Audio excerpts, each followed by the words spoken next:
Hello, and welcome back to the Household Cavalry Museum's video podcasts. In last week's video, I told you about Major General Sir Stuart Minges and his second Lifeguards wedding present. This week, I'm staying with the Lifeguards and another notable wartime leader. He was Admiral of the Fleet Earl Mountbatten of Burma, who from 1965 until his murder in 1979 was Colonel of the regiment and Gold Stick. The starting point for this talk is an item of Mountbatten's uniform that is now on display in the Reserve Collection in Windsor. It is an officer's full-dress cloak. At first, it looks no different to any other lifeguard officer's cloak until, that is, you look at the epaulets. For there, below the crown and 2 stars denoting a colonel, are not 1 but 3 royal ciphers showing that the wearer was the personal aide-de-camp to 3 British sovereigns. These were King Edward VIII, shown in the top left inspecting the Lifeguards in 1936, and King George VI and his daughter, the present Queen. Colonel Dickey, as he was known to the Lifeguards, was not above vanity and always claimed that he was the only man ever to have had this distinctive grouping of royal ciphers. I've trawled various sources, and I now believe that, as with so many of his other claims, he was right. Whilst my search to verify Colonel Dickey's claim was not driven by malice, quite the reverse in fact, it is a sad fact that sooner or later every public figure of any note is subjected to hostile scrutiny. 2020, it seems, has been the year in which to trash Mountbatten's reputation. It started with a tendentious and in parts defamatory biography. This was followed by a maliciously scripted Channel 5 programme in which the hostile commentary was strangely at odds with the interviewee's less censorious views, and the year is ending with the new series of The Crown, which casts all the members of the royal family, except Princess Diana, as villains. Colonel Dickey, who was born a Serene Highness and was a great-grandson of Queen Victoria, is currently being attacked on a number of fronts. These include his ambition, his marriage, the loss of HMS Kelly, the failure of the Dieppe raid, Indian partition, his possible involvement in a proposed coup d'etat, and his private life. So what is the truth? Let me start by accepting that Mountbatten was indeed ruthlessly ambitious, self-promoting, and vain. I experienced at first hand his determination to advertise his royal connections on every possible occasion. At least once a year, Mountbatten would visit the Lifeguards. Each such visit would include an address to the regiment. These talks would, as in this photo taken in Burma in 1944, start with Colonel Dickey's trademark "break ranks and gather round," whilst a carefully pre-positioned crate was moved into position to elevate him above the surrounding troops. This would quickly be followed by a throwaway remark that left no one in any doubt as to his proximity to the throne. "As I was saying to your Colonel-in-Chief last week on Britannia," is the opening gambit that I remember best, but it was neither unique nor unusual. But such self-aggrandizement did not make Mountbatten either a hero or a villain. It was rather a foible that endeared him to his men. What then to make of his marriage in 1922 to Edwina Ashley, granddaughter of the fabulously rich Jewish financier Sir Ernest Cassel? I have no doubt that, amongst other reasons, Mountbatten married Edwina for her money, but equally she married him for his title and royal connections. It was, in fact, an arrangement that suited both his career and her social ambitions.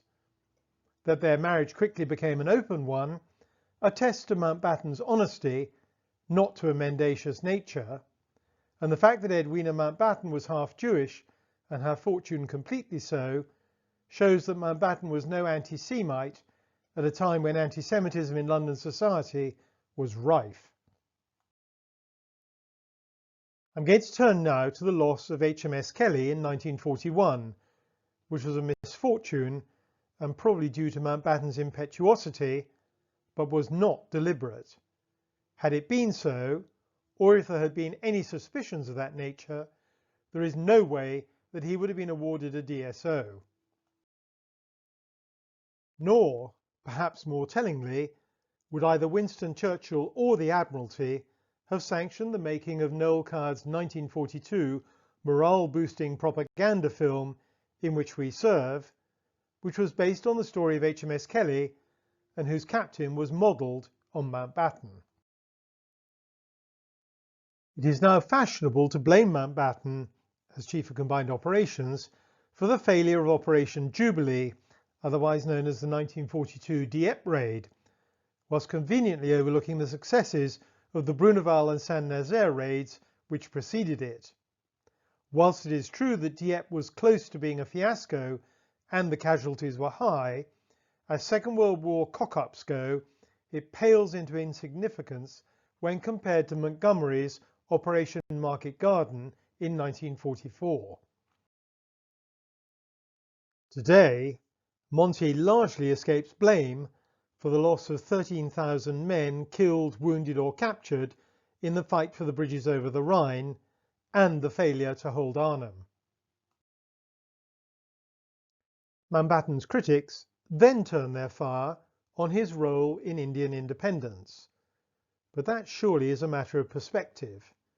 In the world's largest democracy that is India, he is still revered, but in dysfunctional Pakistan, he is reviled. Those facts speak louder than Mountbatten's detractors.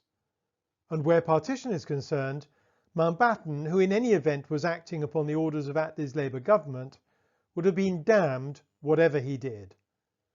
Without in any way trying to belittle the simply appalling cost in human lives of partition, by seeking to achieve it quickly, Mountbatten may have been responsible for less interracial bloodshed than might have otherwise been the case. We will never know. There is then the vexed question of the extent to which he was involved in 1968 in Cecil King's pathetic and putative coup d'etat. I know no more than anyone else, but I suspect that Colonel Dickey was willing to listen to King's proposals. Frankly, who wouldn't have been at that troubled time, but quickly rejected the role envisaged for him as nothing more nor less than treason. My own small and utterly futile attempt to destabilise Harold Wilson's government in 1974 earned me this advice from him: "You can't fart against thunder, Christopher." Was this based on his own experience, I wonder? Finally, there is the question of his private life. Whatever the truth of the matter, two things are clear on that subject. Mountbatten hurt no one, and whatever his antics in the bedroom were, they were no worse than those of other senior political, military and royal personages of the past 150 years. And he never gave an interview in which he discussed them. So, if the allegation that Mountbatten was a villain is, at the very worst, unproven, is there a case to be made for him as a hero? I'll leave the facts to speak for themselves. Colonel Dickey first saw action as a midshipman during the First World War, aged just 16. He was a captain in the Royal Navy at the age of 37 and Chief of Combined Operations at the age of 41. At the age of 43, he was Supreme Allied Commander Southeast Asia. By the time he was 47, he was the last Viceroy and the first Governor-General of India. By the time he was 55, he was the first Sea Lord, and at 59, he was appointed Chief of the Defence Staff. The Queen appointed Mountbatten Colonel of the Life Guards when he was only 65, and in the same year he was appointed Governor of the Isle of Wight. 2 years later, aged just 67, he was President of United World Colleges, and at the age of 74, he was made Lord Lieutenant of the Isle of Wight.